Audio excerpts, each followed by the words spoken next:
हो सकता है। इसी प्रकार मेट्रो लाइन्स बहादुरगढ़ से आसोदा, इस पर भी तेजी से काम शुरू किया जाए, उसका अध्ययन चल रहा है, उसकी भी चर्चा हमारी हुई है। फिर बल्लभगढ़ से लेकर पलवल तक इस लाइन को भी तेज गति से बनाया जाए। एम्स बाड़सा, इसको भी 2 साइड से जोड़ने की बात आई है, एक गुरुग्राम सेक्टर 9 से एम्स बाड़सा और एक ये जो नजफगढ़ की लाइन है ढांसा बांध से लेकर के और एम्स तक, इसकी भी स्टडी ये की जाएगी। और मेट्रो के साथ साथ जो आरआरटीएस की यानी regional rail service, rapid rail service इसको कह सकते हैं, इस पर भी एक लाइन सराय कालेखां से पानीपत तक जो पहले प्रपोज्ड है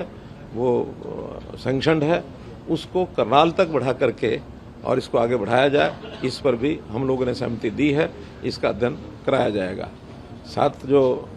सराय कालेखां से धारूहेड़ा की जो लाइन है, इसको भी बावल और शाहजहांपुर तक इसको बढ़ा करके और इसकी भी मंजूरी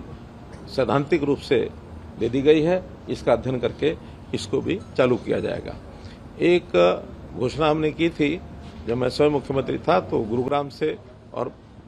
फरीदाबाद मेट्रो की लाइन स्टडी करने के बाद ध्यान में आया कि मेट्रो की लाइन की बजाय आरआरटीएस जो regional rail rapid rail service है, उसकी फिजिबिलिटी ज़्यादा बनती है और न केवल गुरुग्राम से उसको फरीदाबाद तक रखा जाएगा, बल्कि उसको जेवर एयरपोर्ट की जो आरआरटीएस दिल्ली से जाएगी उसके साथ जोड़ करके, ताकि सीधा पालम एयरपोर्ट यानी दिल्ली का एयरपोर्ट और जेवर एयरपोर्ट उसके बीच में आरआरटीएस, इसका भी एक प्रकार से सैद्धांतिक रूप से डिपार्टमेंट की ओर से यस हो गई है, उसका एक अध्ययन करके और उस पर भी आगे बढ़ेंगे। तो ऐसे सब एनसीआर का एरिया जिसमें रोड ट्रांसपोर्ट के साथ साथ metro transport, rapid rail transport, इसको बढ़ावा देते हुए और लोगों को ये सुविधा मिले, ऐसे सारे प्रोजेक्ट्स पर चर्चा हुई है। और मैं समझता हूं कि इसको अगले इस 5 साल के कार्यकाल में पर्याप्त नेटवर्क मेट्रो का, आरआरटीएस का ये हमारा बनेगा। हाँ, सेक्टर 56 से लेकर और पचगांव तक एक मेट्रो का ये प्रोजेक्ट भी आज उसको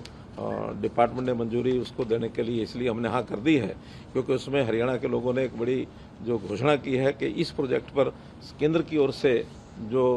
पैसे के इन्वेस्टमेंट की बात थी, उसको उन्होंने कहा हरियाणा अपनी ओर से ही और पूरा पैसा खर्च करेगा। इसलिए उसको जैसे ही डीपीआर हमें मिलेगी, डीपीआर के विदिन यानी 15 दिन हम उसकी मंजूरी दे देंगे ताकि उसको चालू कर सकें। पुराने शहर में भी मेट्रो चलेगी तब गुड़गांव? वो मैंने सबसे पहले वही बताया कि जो गुड़गांव मेट्रो है, हाँ, गुड़गांव मेट्रो रेल सर्विस वो पालम विहार तक जो है वो पूरे गुड़गांव में जो हमारा चौक है, कौन सा जो पुराना स्टेशन मिलेनियम सिटी, वहाँ से वो शुरू होकर के और पूरे गुरुग्राम का एक प्रकार से वो उसमें उसकी यानी सर्विस जो है वो दी जाएगी, साइबर सिटी तक जाएगी, पूरे गुरुग्राम का चक्कर लगाते हुए। तो इस प्रकार की लाइनों की चीज़ें हमने आज तय की हैं। और एक हरियाणा के नए चुनाव के बाद पहली हमारी ये मीटिंग थी, तो जितने भी प्रपोजल आए हैं प्राय सभी हमने उसको स्वीकार कर लिया। कि आज हमारे हरियाणा के लिए बड़े गर्व की बात है कि आज हमारे सभी अधिकारी जो मेट्रो रेल और आरआरटीएस जो हमारे हरियाणा के अंदर लोगों को सुविधा उसकी मिलने वाली है, उसके लिए बड़ी एक प्लानिंग आज बनी है। लगभग हमारा, क्योंकि दिल्ली के सराउंडिंग एरिया में हरियाणा है और बड़ा यहाँ पर लोग बिजनेस और उनके कारोबार भी हैं, काफ़ी संख्या के अंदर पब्लिक भी है। इसका एक बड़ा लाभ लोगों को, उनको आने जाने में जो सफ़र का है वो बड़ा उसका लाभ मिलेगा। और हर दिशा के अंदर आज जो बैठ कर के चाहे मेट्रो रेल की बात है और चाहे आरआरटीएस की बात है, रैपिड रेलवे की बात है, उसको आगे बढ़ाने की बात है, कहीं एक्सटेंशन करने की बात है या कहीं नई खड़ी करने की बात है। एक बड़ी सार्थक मीटिंग हरियाणा की आज केंद्र के साथ हुई है और उसके अंदर कई प्रोजेक्ट्स के ऊपर आज चर्चा होकर के उनको आगे बढ़ाने का निर्णय वो किया गया है। इसके लिए हरियाणा के लोगों को एक बड़ा लाभ इसका मिलने वाला है, चाहे हमारे दिल्ली एयरपोर्ट से जेवर एयरपोर्ट और हमारा जो गुरुग्राम फरीदाबाद होते हुए लोगों को इसका लाभ मिलेगा। और जैसा अभी चर्चा भी की है कि हमारे सराय काले खां से जो एक RRTS सीधा करनाल को जाएगी, उसका भी बड़ा लाभ मिलेगा। और चाहे हमारा एक्सटेंड है बल्लभगढ़ से पलवल की तरफ जाने के लिए है मेट्रो रेल, और चाहे गुरुग्राम का इंटरनल है, एम्स है, एम्स को जोड़ने की बात है, तो लोगों को सुविधाएं देने का आने वाले समय के अंदर आज इसके ऊपर बड़ी चर्चा हुई है। और मैं धन्यवाद देता हूं आदरणीय मनोहर लाल जी का कि उनके नेतृत्व के अंदर आज हरियाणा को बड़ा लाभ उसका मिलेगा। मैं आज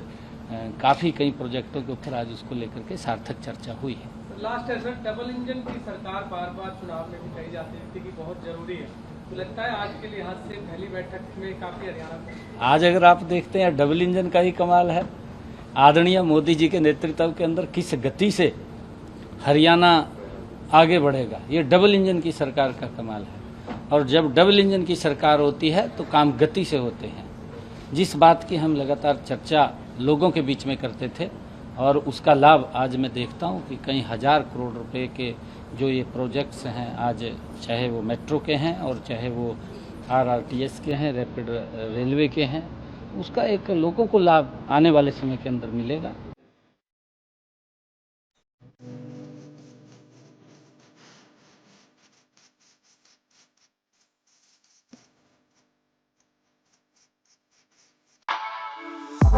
For exclusive and insightful videos, subscribe to our new channel ABP Live Premium.